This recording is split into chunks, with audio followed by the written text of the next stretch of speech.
Well, good evening and welcome again to the 2012fad.com. I'll be your host for this evening, and my name is Charlie Bluehawk. Last night, we talked about everything we know is a lie. And sadly, pretty much everything we know is a lie. I mean, the lies go back so long. I mean, we think of Abraham Lincoln, for example, as a great president. I mean, I was a great admirer of our President Abraham Lincoln until the truth came out that he had no intention of freeing the slaves. He just wanted power. And not only did he not free the slaves, he actually simply transferred their ownership from individual white plantation owners to the federal government. And ever since that time, anyone born in the United States, a citizen of the United States, is actually the property of the U.S. federal government. A few years later, another president, Teddy Roosevelt, took that concept the next step.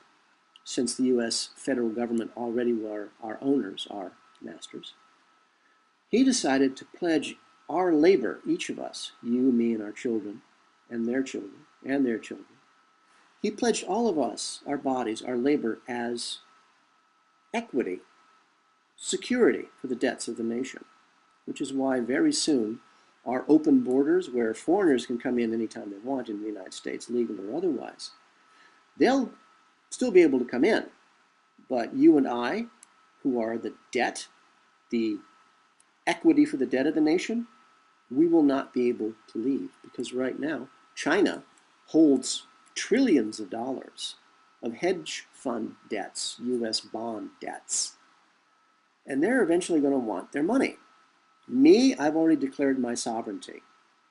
Unfortunately, the attorney who did this for me, a brilliant, very kind, very smart lady, her business was destroyed. She's right now on trial because she helped us, because she set us free. And of course, you can't have that. You cannot have the cattle being set free. So right now, she's in court just trying to survive. Me, I declared my sovereignty. I have it in writing. I filed it with their representatives, the U.S. government and the Internal Revenue Service, a privately owned offshore corporation based in Puerto Rico, and I fled the country. I am sovereign unto myself, so I'm no longer pledged as equity, equity for the debt. But you are. So very soon now, your ability to leave the United States will no longer exist. You might want to look that one up. Again, the phrase we need to remember. We need to separate fantasy from reality. The phrase is, I listen to what you say, I watch what you do. Just say that simple phrase, and 98 times out of 100, whoever you say that phrase to will instantly vanish. Because a liar, and I grew up with liars, a liar counts on the fact that you are a good Christian, a good Buddhist, a good Muslim, a good Jew. And when you catch somebody in a lie and they talk you out of the fact that they just lied to you, you'll say, okay, and you'll turn the cheek. And as the Christians say, you'll turn the other cheek. And what will happen is they'll slap you in the face again. And they will yet again try to convince you that that never happened. And then they'll slap you in the face again. I listen to what you say. I watch what you do. So tonight I thought we might chat about cells of the body. I've tried for years, first of all, to ignore everything I saw around me happening. I really have tried to ignore all of this. I really have. To no avail, sadly enough. And then I've tried for years to explain why I know for a fact that God, the goddess, exists. I'm not religious. I'm not. I'm an engineer. I'm a guy who deals with the reality of things. I deal with the world because it's an engine, and it has parts, and all the parts need to work together. I deal with the human body. It's an engine. It works together because all of the parts need to work together.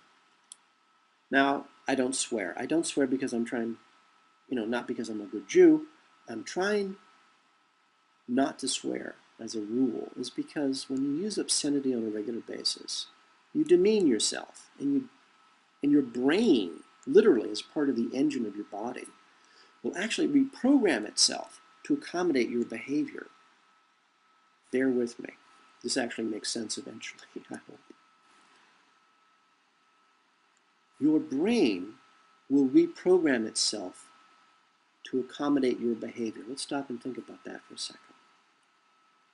This happens to smart students in school when they want to be popular. They dumb themselves down deliberately. They pretend to be stupid just so they can fit in, just so they can be part of the gang. What happens is, very soon, their brains will rewire themselves. And suddenly those students are no longer pretending that they're stupid. Now they are stupid. They're stupid because the brain will accommodate your behavior. The brain wants to make you happy. The part of your body that's an engine will rewire itself to make you happy. So instead of having to make the effort to pretend to be stupid, well, the brain says, gee, that's a lot of effort. Why don't I just rewire myself and now you are stupid? It's conservation of energy. Your body is an engine. Your brain's trying to give you what you want. Our brains are very helpful. They really do want to give us what we want. Isn't that an interesting thought? If we pretend that we're stupid, our brains make certain that we get what we want. It's a conservation of energy. It's trying to streamline us. I don't know, does that mean if we want to be popular, we just pretend we're popular and our brains will rewire themselves and all of a sudden we are popular? I don't think so. I think that's an external process. Making yourself stupid is purely a personal choice. So how does this fit into how do I explain why I know the God, the goddess exists? I've been asked many times, especially lately, if I believe in God. Well, I am fairly certain Satan exists. There's so much evil in the world, and it's controlling so many levels, so many facets of our world that those who practice evil obviously are very successful. Look at our masters. So there must be something to the concept of evil, the concept of Satan. So I'm fairly certain she exists. I know that my own soulmate here in Europe selected to hate me rather than love me, which in the end turns out will destroy her and her girlfriend, her lover, and her business partner's lover. And so my soulmate, of her own free will, selected hatred over love. Love would have saved all of us. Would have saved her, would have saved her girlfriend, would have saved me. The three of us would have been a couple, as you will. Would have saved her business partner, would have saved the business, would have saved her business partner's lover. Everyone would have been happy and prosperous and growing and family and all this other stuff, babies and grandbabies. But of her own free will, she chose hatred, and she'll pay the price. It's very sad. There's nothing I can do about it. And in the end, I guess I'm guiltless, so nothing will actually bad will happen to me. I suppose I'll eventually miss her, but that's too bad. On the other hand, my soulmate's very mean and nasty, and her girlfriend, her lover, is selfish and self-centered. So I guess they actually did me a favor. I was lucky. They got rid of me. And by getting rid of me, they destroy themselves. But again, hate does seem to have a tremendous power, while love seems to have no power at all. I've experienced love, I really have, from my dogs and my cats. Isn't that sad? Because the love I always got from my pets was real. It was genuine. It was honest. But from people? Not yet. I'm 52 years old. So again, why do I believe the God, the goddess exists? Well, for one thing, I've been saved so many times from immediate danger. I mean, so many times. It's like that little tradition you see, or your favorite TV commercial, good and bad, are telling you eat the soda pop, don't eat the soda pop, or drink it, or eat the ice cream, don't eat the ice cream, you'll get fat, whatever. And one little angel is sitting on your shoulder saying, no, don't do that, whisper in your ear.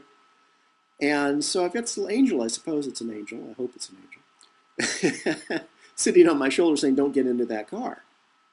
And later that day, that car is in a horrible accident, and everyone inside was very badly hurt.